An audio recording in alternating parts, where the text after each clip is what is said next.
قیامت کے دن ایک عورت کو اللہ کے دربار میں حاضر کیا جائے گا، ایک خاتون کو اللہ کے دربار میں حاضر کیا جائے، اور یہ عورت کون ہوگی؟ یہ بے نمازی عورت ہوگی۔ اس کو اللہ کے حضور حاضر کیا جائے گا۔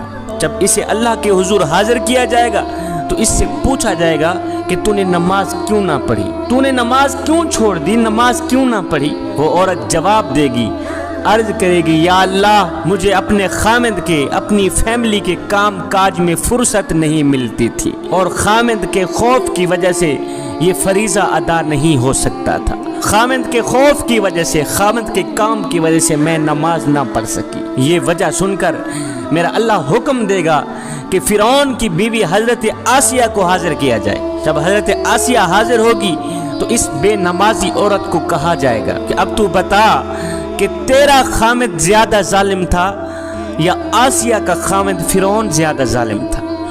ہائے ہائے، مئی بتا، تیرا خامد زیادہ ظالم تھا یا آسیہ کا خامد زیادہ ظالم تھا؟ اللہ تعالیٰ فرمائے گا، دیکھو آسیہ ایک ظالم شخص کی بیوی تھی، ایک ظالم بادشاہ کی بیوی تھی، ایک ظالم شخص کی بیوی تھی، اور کیسی عبادت گزار تھی، کیسی متقی پرہیزگار تھی، کیسی میری محبوبہ تھی۔ اگر کسی خامد کا ظلم کسی کو نماز سے روکتا تو سب سے پہلے آسیہ کو روکتا، سب سے پہلے آسیہ نماز چھوڑ دیتی، سب سے پہلے آسیہ عبادت چھوڑ دیتی۔ اس کے بعد میرا اللہ فرمائے گا، اے بے نمازی عورت، خامد کا تیرا عذر غلط ہے، اور خامد کا عذر غلط ہے، تو خود غافل تھی، اور غفلت کی وجہ سے تو نے نماز نہ پڑھی، غفلت کی وجہ سے تو نے نماز کا دامن چھوڑ دیا، غفلت کی وجہ سے تو نے قرآن کا دامن چھوڑ دیا، غفلت کی وجہ سے تو نے میری عبادت کا دامن چھوڑ دیا۔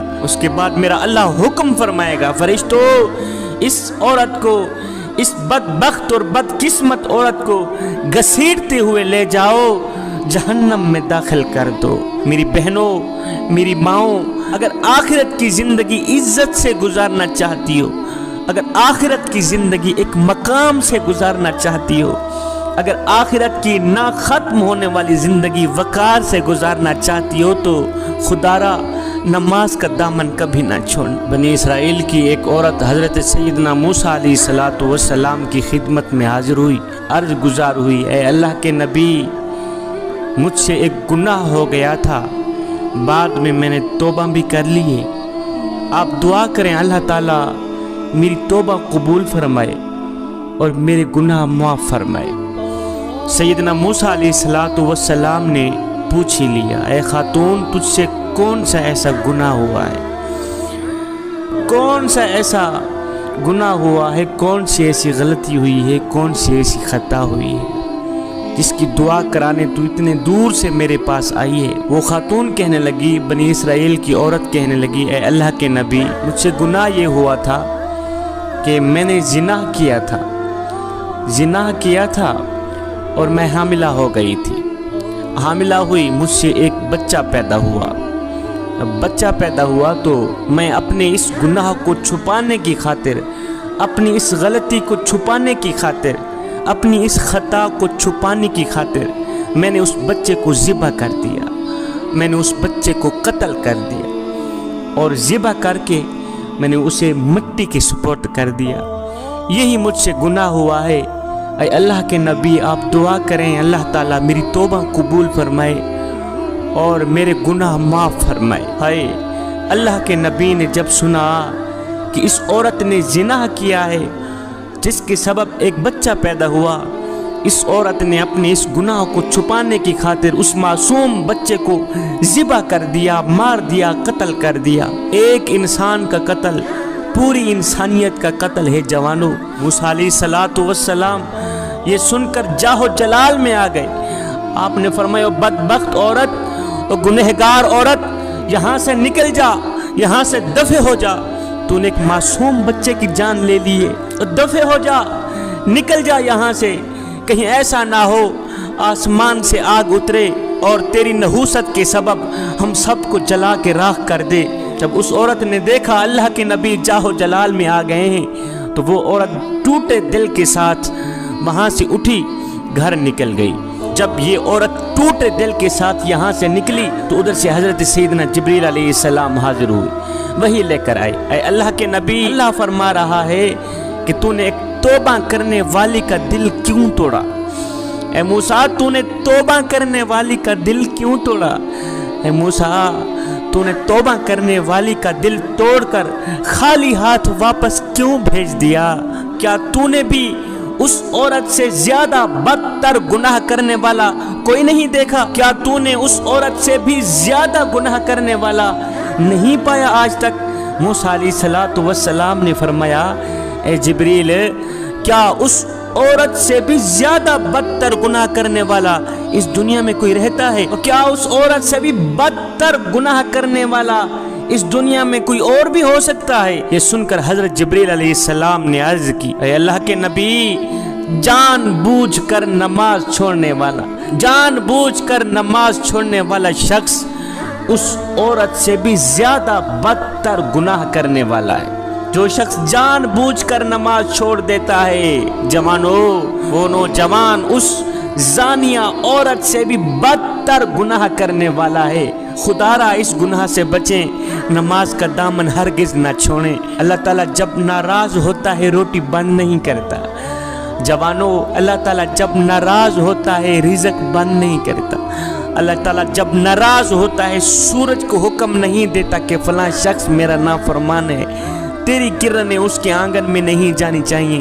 نہ بندے، نہ اللہ جب ناراض ہوتا ہے تو سجدوں کی توفیق چھین لیتا ہے۔ اللہ جب ناراض ہوتا ہے تو من اجڑ جاتا ہے۔ اس سید کو اتنا تو بتا دو، جس بندے کا من بھی اجڑ جائے اس کے پلے رہتا ہے کیا ہے؟ اے بندے، نماز پڑھ اس سے پہلے کہ تیری نماز پڑھی جائے۔ وہ ایک سردار تھا، ایک غلام تھا۔ جو سردار تھا وہ بے نمازی تھا، اور جو غلام تھا وہ 5 وقت کا نمازی تھا، 5 وقت کا نماز۔ ایک دن یہ سردار اور یہ غلام کہیں جا رہے تھے، جاتے جاتے اذان کی آواز آئی۔ غلام نے کہا، سردار جی آپ یہاں ٹھہریں، میں چاہتا ہوں نماز پڑھ کے آتا۔ سردار نے کہا، ٹھیک ہے، جاؤ جلدی واپس آنا، ہم نے آگے سفر کرنا ہے، میں یہاں بیٹھتا۔ یہ غلام گیا مسجد کے اندر، اس نے مسجد کی دہلیز پر قدم رکھا، اس نے وضو کیا، اللہ اکبر، مسجد کے اندر گیا، اس نے جماعت کے ساتھ نماز پڑھی۔ نماز پڑھنے کے بعد اس غلام نے کیا کیا؟ قرآن اٹھایا، پڑھنے لگ گئے۔ حضرت سیدنا علی المرتضیٰ شیر خدا کا آج سے 1400 سال پہلے کا وہ جملہ مجھے آج تک نہیں بھولا۔ آپ نے فرمایا، یا باری تعالیٰ، میں تیری عبادت تیری جنت کی لالچ کے لیے نہیں کرتا، اور نہ ہی تو جہنم کے خوف سے کرتا ہوں۔ مالک، میں تو تیری عبادت بس اس لیے کرتا ہوں کہ تو لائق ہی عبادت کے ہے، تو لائق ہی بندگی کی۔ ایک شخص حضرت سیدنا علی المرتضیٰ شیر خدا کے پاس آیا، کہنے لگا، یا علی، میں نے آپ کے بارے میں کچھ سنا ہے۔ کہا جی کیا سنا ہے؟ کہا جی میں نے سنا ہے کہ تو اللہ سے باتیں کرتا ہے اور اللہ تیرے سے باتیں کرتا ہے۔ آپ نے فرمایا، میاں تو نے بالکل ٹھیک سنا۔ کہا وہ کیسے؟ کہا میاں، جب میرا دل کرتا ہے کہ میں اپنے رب سے بات کروں تو میں نماز پڑھنے لگ جاتا ہوں، اور جب میرا دل کرتا ہے کہ میرا اللہ مجھ سے بات کرے تو میں قرآن اٹھاتا ہوں، پڑھنے لگ جاتا ہوں۔ اب یہ غلام مسجد کے اندر گیا، نماز پڑھنے کے بعد اس نے قرآن اٹھایا، پڑھنے لگا۔ اب باہر بیٹھا سردار اس کے انتظار میں تھا۔ سارے نمازی نماز پڑھ کے واپس چلے گئے، یہ غلام مسجد کے اندر ہی بیٹھا۔ جب وہ سردار باہر بیٹھا تھکا تو آہستہ آہستہ اٹھا، جاؤں پتہ کروں کہاں مر گیا ہے غلام۔ یہ سردار اٹھا، یہ آیا مسجد کی دہلیز پر، اس نے قدم رکھا، جہاں مسجد کے جوتے پڑے ہوئے ہوتے وہاں آ کے رک گیا، اندر نہ گیا، جوتوں والی جگہ پہ آ کے رک گیا، آوازیں دینے لگا، اور غلام کہاں مر گیا ہے؟ اور سارے نمازی نماز پڑھ کے واپس چلے گئے، تیری ابھی تک نماز ختم نہیں ہوئی، اور جلدی باہر آ، ہم نے آگے سفر کرنا، اور جلدی باہر نکل، ہم نے آگے سفر کرنا ہے، ہم نے آگے سفر کرنا ہے۔ جب اس سردار نے بار بار غلام کو آواز دی تو غلام نے اندر سے قرآن مجید بند کیا۔ غلام مسجد کے اندر بیٹھا، کہنے لگا، سردار جی میں کیا کروں کہ جو خدا تجھے مسجد کے اندر نہیں آنے دیتا وہ خدا مجھے مسجد سے باہر نہیں جانے دیتا۔ میں کیا کروں، میں مجبور ہوں، میرا مالک مجھے باہر جانے بھی نہیں دیتا۔ جو خدا تجھے مسجد کے اندر نہیں آنے دیتا، وہ خدا مجھے مسجد کے باہر نہیں جانے دیتا۔ اے بندے، نماز پڑھ اس سے پہلے کہ تیری نماز پڑھی۔